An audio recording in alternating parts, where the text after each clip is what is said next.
Tennis hits Manila spotlight. The Philippines is not a tennis-loving country, but a girl changed it. When tennis hits Manila spotlight. After making strides in her 2025 season, rising Filipina tennis star Alex Ila had a mission: to spread the tennis agenda to Filipinos.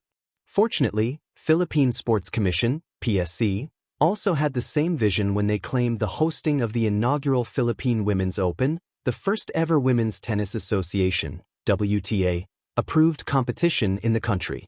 45 days and a dream. The hosting aspirations was made last October 2, 2025, while the announcement was officially cemented last December 2, 2025, where PSC Chairman Patrick Pato Gregorio said that they are already bracing for the event slated in late January 2026. In order to successfully claim the hosting rights, the venue must have 3 world-class courts to enter the 125 level of the WTA Tour, to which Gregorio said that the Rizal Memorial Sports Complex will be undergoing renovations.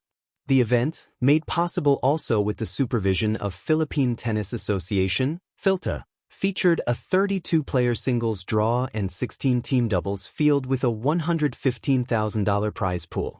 In the year 2025, the Philippines hosted 3 international sporting events: the 2025 FIV Men's World Championship, the inaugural FIFA Futsal Women's World Cup, and the 2025 Junior World Artistic Gymnastics Championships. Give Filipinos other sports to cheer on and they will deliver. The loud cheers from the Filipino spectators did not stop at Ila's last match, where she dropped out after a straight-set quarterfinals loss against the eventual champion Camila Osorio of Colombia. It persevered up until the final day, in the championship match between Croatian Dana Vekic and Osorio. At one point, Vekic was even referred to as Tita Dana by some spectators and netizens. In return, the players also showed great appreciation to the several stuff given to them from the facilities to the warm welcome.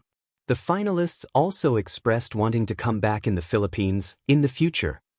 "I hope that there will be many more," Vekic expressed. During the awarding ceremony of the WTA 125 last night, Gregorio lamented their lack of Christmas and New Year celebrations due to the preparations, but he also hinted at another version of a WTA-approved competition set next year. People may not consider the Philippines as a tennis-centric country after hosting a single international event now. But what makes it clear is that the nation supports anyone who gives glory to the Philippine flag, and Filipinos are just enthusiastic when it comes to sports. Tennis hits Manila's spotlight. Manila has always been loud about its loves. Basketball thunders in covered courts and alleyways, boxing punches its way into the national bloodstream, and karaoke, sweet, fearless karaoke, claims every spare microphone. Tennis, for the longest time, lived a quieter life here. It was the early morning sport, the gated club pastime, the game you watched on cable while the city slept. But something has shifted. The soundscape of Manila is changing, and if you listen closely, you can hear it. The crisp pop of a ball meeting strings, echoing off concrete walls, slicing through humid air. Tennis has stepped into the spotlight. It didn't happen all at once. It never does in this city. Manila prefers a slow burn, momentum built from small, stubborn sparks. A renovated public court in Rizal. A group of kids rallying past sunset in Quezon City, borrowing rackets, sharing balls. A cafe television lingering on a Grand Slam match long enough for passers-by to stop and watch. Tennis began to feel less distant, less imported, less reserved for someone else. The city itself seems to be learning the rhythm of the game. Tennis suits Manila's contradictions. It's fast but patient, solitary yet communal, elegant and gritty at the same time. Matches unfold like conversations, bursts of intensity followed by quiet resets. That cadence fits a place where traffic crawls and then suddenly sprints, where days stretch and nights explode. On court, Manila players learn what the city teaches best: resilience. You play through heat, through noise, through uneven bounces and imperfect lines. You adapt. You keep the ball in play. There's a visual poetry to tennis courts in Manila. Green and blue rectangles carved into neighborhoods, framed by rusting fences, bougainvillea creeping through the wire. Tricycles idle outside while rallies carry on inside. On one side of the net, A college student practicing footwork before class. On the other, a middle-aged office worker wringing stress out of his forehand after a long day. The game becomes a meeting point, no crowd required, no blaring announcer. Just two people, a net, and a shared understanding that for the next hour, the world can wait. The spotlight grew brighter when tennis began to feel aspirational again. Not just as a televised spectacle, but as something tangible. Young Filipinos started seeing themselves in the game, not as distant fans, but as participants. Social media helped, of course. Short clips of rallies under floodlights, sweat-soaked smiles after long matches, thrifted rackets customized with fresh grips. Tennis looked cool in a way that felt earned, not staged. It wasn't luxury, it was effort. And effort is a language Manila understands fluently. Coaches noticed it first. Enrollment crept up.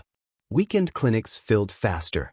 Parents who once pushed basketball shoes began asking about tennis lessons. The questions shifted from, is it expensive? To, where can we play?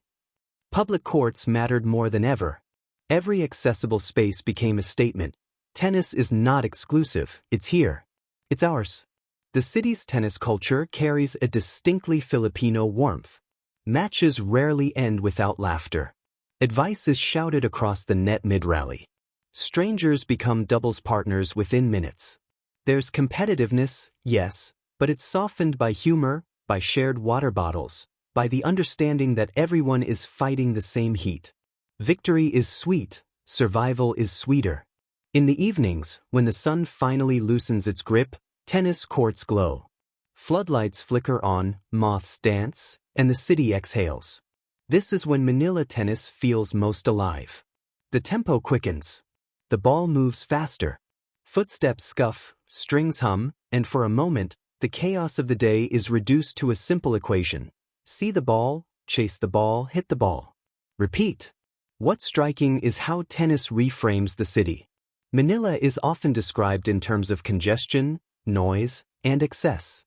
On court, those same traits become texture. The honk of a jeepney punctuates a rally.